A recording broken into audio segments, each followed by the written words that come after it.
నేడు ఏకరీతిగా ఉన్నవాడు, మారని దేవుడు, మార్పు లేనివాడు, తల్లి కన్నా తండ్రి కన్నా అధికముగా నిన్ను ప్రేమిస్తున్నాడు. నిన్ను ప్రేమించేవారు ఎవరు లేరని నీవు అనుకుంటున్నావేమో, నీకు సహాయం చేసేవారు ఎవరు లేరని నీవు అనుకుంటున్నావేమో. నిన్ను ప్రేమించగలిగిన వాడు ఒకడున్నాడు. నువ్వు ఏ స్థితిలో ఉన్నా సరే, నువ్వు ఎలా ఉన్నా సరే, ఎంత అందహీనంగా ఉన్నా, ఎంత లేమి స్థితిలో ఉన్నా, ఎంత దరిద్రపు స్థితిలో నీవు బ్రతుకుచ్చు ఉన్నా, నిన్నుగా ప్రేమించగలిగిన వాడు ఒకడున్నాడు. ఆయనే నజరేయుడైన యేసుక్రీస్తు. తల్లి కంటే తండ్రి కంటే అధికముగా నిన్ను ప్రేమించిన వాడు ఆయన. నీ కొరకు ప్రాణం పెట్టిన వాడు ఆయన. నీవే స్థితిలో ఉన్నా సరే నిన్ను విడిపించగలిగిన వాడు ఆయన. ఆయన ఎద్దుకు రా, ఆయన ఎద్దుకు రా. ఆయన కౌగిట్లో నిన్ను చేర్చుకుంటాడు, ఆయన కౌగిట్లో నిన్ను దాచుకుంటాడు.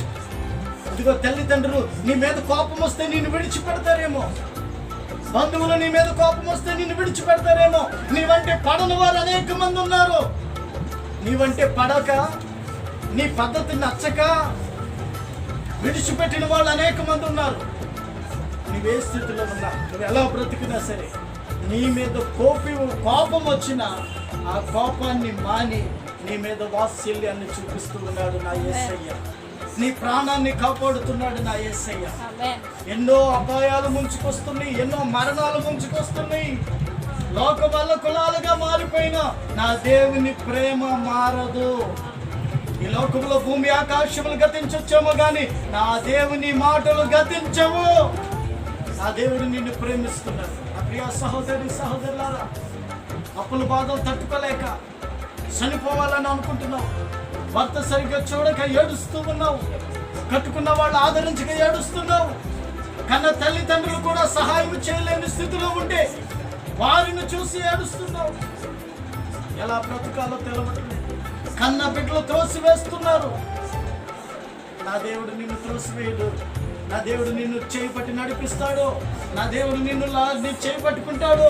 నా దేవుడు నిన్ను లేవనెత్తుతాడు.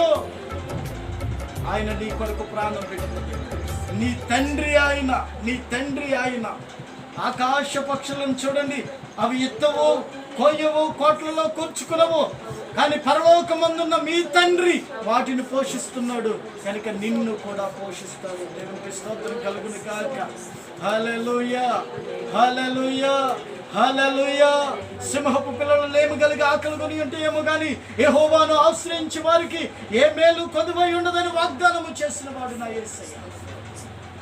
కనుక నిన్ను, నీ కుటుంబాన్ని ఆయన సురక్షితమైన రెక్కల కింద కాపాడుచూ ఉన్నాడు. దేవునికి మహిమ కలుగును గాక.